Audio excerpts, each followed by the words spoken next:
Hi friends, good evening అండి. మా వాళ్ళు చూసారా ఎలాగ తింటున్నారో? వేడివేడిగా నూడిల్స్ అండి, స్పైసీ నూడిల్స్. నేనైతే ఎలా చేసాను చూసేద్దాం రండి.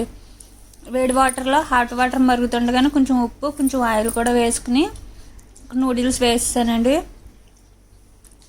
అవి ఉడికిన తర్వాత చల్లనీటిలో వేసి ఒకసారి తీసి పక్కన పెట్టేసుకున్నాను, లేదంటే మెత్తగా అయిపోతాయి కదా, అందుకని.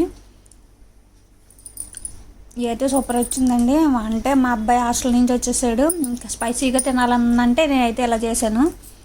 కడాయి తీసుకుని ఆయిల్ వేసుకోండి. నూడిల్స్ అయిపోయిన తర్వాత పక్కన పెట్టేసుకున్నారు కదా, ఇంకా గుడ్లు మామూలుగానే కదా చేతికి కొట్టుకుని ఒకసారి వేపేసుకుందాము. కొంచెం ఉప్పు, మిరియాల పొడి వేసేసుకుని వేపేసుకుని పక్కన పెట్టేసుకోండి.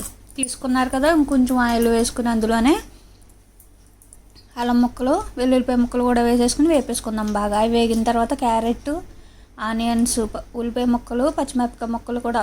పచ్చిమిరపకాయ ముక్కలు అయితే కొంచెం ఎక్కువ వేసుకోండి.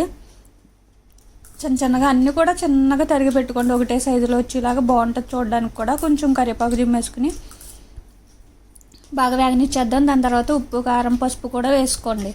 ఇందులో ఏ సాసులు అయితే వాడనండి నేను, అన్నీ హోమ్కి సంబంధించినవి. ఇంకా వేపుకున్న గుడ్లు కూడా అవి బాగా కొంచెం మంట ఎక్కువతోనే వేపండి. అవన్నీ కలిపి అందులోనే కోడిగుడ్లకు ముక్కలు కూడా వేసేసుకుని ఇంకా అది కూడా మసాలా పట్టేసిన తర్వాత ఉడికించిన నూడిల్స్ కూడా వేసేసుకుందాం. ఇంకా మ్యాగీ ప్యాకెట్లు అయితే ఆ నూడిల్స్ మీద 2 ప్యాకెట్లు అయితే వేసుకున్నాను నేను.